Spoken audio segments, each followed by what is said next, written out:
Hello, my sweet virtual friends. Welcome back. Today we are getting even closer and closer to finishing because of Winn-Dixie. I'm getting so sad. We are hitting the last 4 chapters this week. Oh my goodness, I'm so sad. So today I am not going to pronounce your new spelling list. I'm just going to go ahead and attach it for you guys so that we can focus on this lovely, lovely book study as we mourn our finishing of it this week. Oh, I'm so sad. Even Cubone is so sad. He's manning the computer. He's making sure nothing bad happens. Whew. Okay, so here we go. We are going to be reading chapters 23 and 24 today. You guys are going to focus again on summarizing. So attached to this assignment, you guys will have the summarizing page that you practiced last week. Your somebody wanted, but so then that will need to be printed out, or you need a notebook piece of paper and pencil as usual so that you can follow along and make notes as usual. You're never just sitting there, my lovies.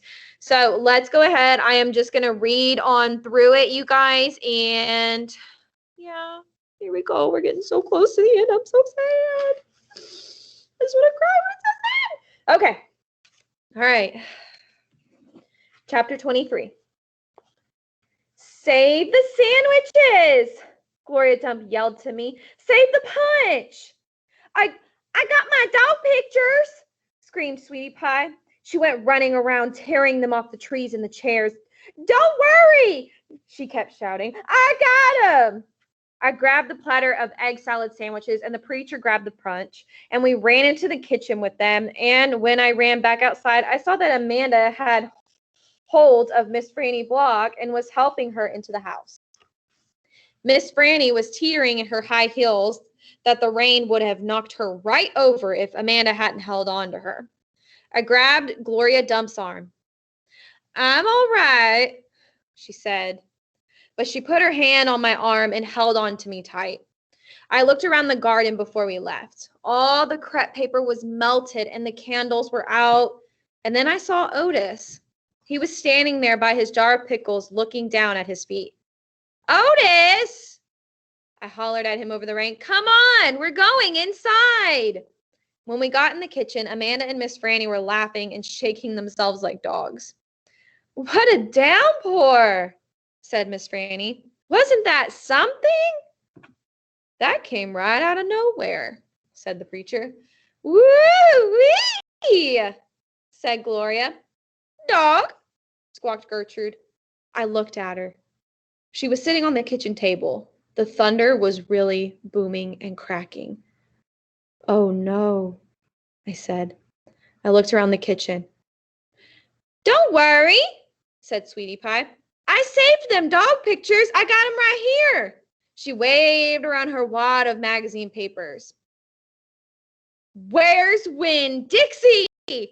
I shouted. I forgot about him. I was just thinking about the party, and I forgot about Winn-Dixie. I forgot about protecting him from the thunder. Now, Opal, the preacher said, he's probably right out in the yard hiding underneath a chair. Come on, you and I will go look. Hold on, said Gloria Dump. Let me get you a flashlight and some umbrellas. But I didn't want to wait. I went running out into the yard. I looked under all the chairs and around all the bushes and trees. I called his name real loud. I felt like crying. It was my fault. I was supposed to hold on to him, and I forgot. Opal, I heard the preacher call. I looked up. He was standing on the porch with Gloria and Dump, and Stevie Dewberry was standing there too. Your guests are here, the preacher said. I don't care, I hollered. Come on up here, Gloria Dump said, her voice all hard and serious. She shunned her flashlight out at me. I walked up onto the porch, and she handed me the flashlight. Tell these boys, hey, she said. Tell them you are glad they came, and you will be right back just as soon as you find your dog. Hey, I said. Thank you for coming. I just got to find Winn-Dixie, and then I'll be right back. Stevie stared at me with his mouth wide open. You want me to help? Dunlap asked. I shook my head. I tried not to cry. Come here, child, Gloria Dump said. She reached for me and pulled me close to her and whispered in my ear, there ain't no way you can hold on to something that wants to go. You understand? You can only love what you got while you got it. She squeezed me hard. Good luck now. She called as me and the preacher stepped off the porch and out into the rain. Good luck. That dog ain't lost. I heard Sweetie Pie holler to somebody inside. That dog's too smart to get lost. I turned around and looked back, and the last thing I saw was the porch light shining on Dunlap Dewberry's bald head. It made me sad. Him standing on Gloria's porch, his bald head glowing. Dunlap saw me looking, and he raised up his hand and waved to me. I didn't wave back. Chapter 24. Me and the preacher started walking and calling Winn-Dixie's name. I was glad it was raining so hard because it made it easy to cry. I cried and cried and cried, and the whole time I was calling for Winn-Dixie. Winn-Dixie! I screamed. Winn-Dixie! The preacher shouted, and then he whistled loud and long, but Winn-Dixie didn't show up. We walked all through downtown. We walked past the Dewberry's house and the Herman W. Block Memorial Library and Sweetie Pie's Yellow House and Gertrude's Pets. We walked out to the Friendly Corners trailer park and looked underneath our trailer. We walked all the way out to the Open Arms Baptist Church of Naomi. We walked past the railroad tracks and right on down Highway 50. Cars were rushing past us, and there were taillights glowed red like mean eyes staring at us. Daddy, I said, Daddy, what if he got ran over? Opal, the preacher said, we can't worry. We can't worry about what might happen. All we can do is keep looking. We walked and walked, and in my head, I started on a list of 10 things that I knew about Winn-Dixie, things I could write on big old posters and put up around the neighborhood, things that would help people look for him. Number 1 was that he had a pathological fear of thunderstorms. Number 2 was that he liked to smile using all of his teeth. Number 3 was that he could run fast. Number 4 was that he snored. Number 5 was that he could catch mice without squishing them to death. Number 6 was that he liked to meet people. Number 7 was he liked to eat peanut butter. Number 8 was he couldn't stand to be left alone. Number 9 was he liked to sit on couches and sleep in beds. And number 10 was he didn't mind going to church. I kept on going over and over the list in my head. I memorized it the same way I had memorized the list of 10 things about my mama. I memorized it so if I didn't find him, I would have some part of him to hold on to.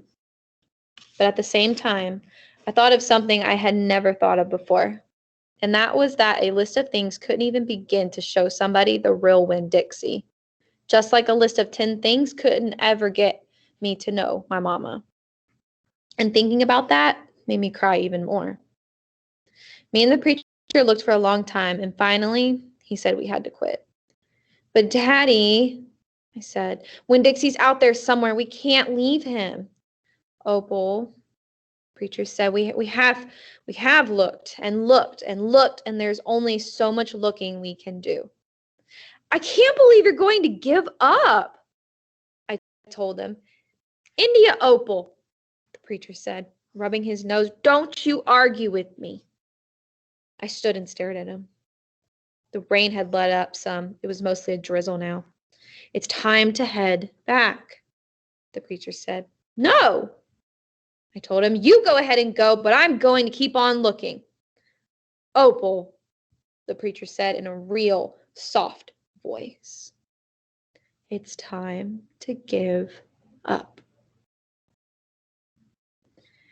You always give up, I shouted. You're always pulling your head inside your silly old turtle shell. I bet you didn't even go looking out for Mama when she left. I bet you just let her run off too.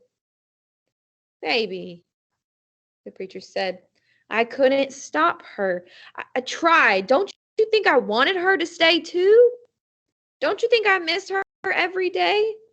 He spread his arms out wide and then dropped them to his sides. I tried, he said. I tried. Then he did something I couldn't believe. He started to cry.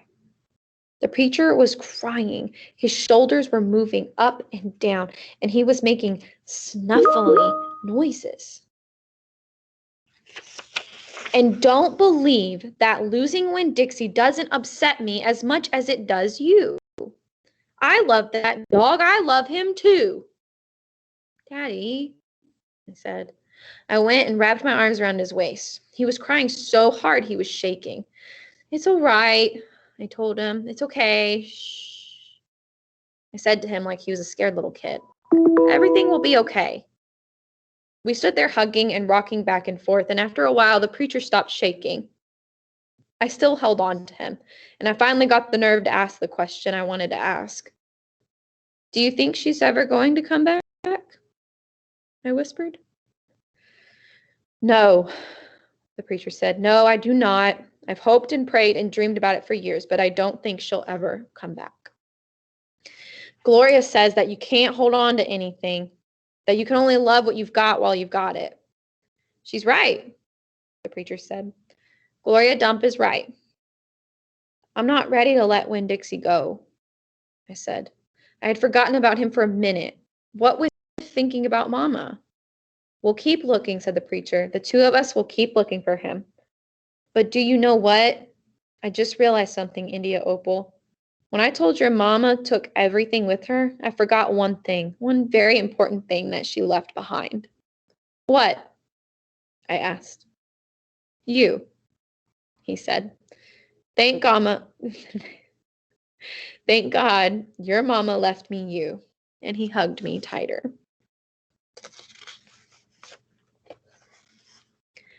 I'm glad I've got you too, I told him. And I meant it. I took hold of his hand and we started walking back into town, calling and whistling for Winn-Dixie the whole way.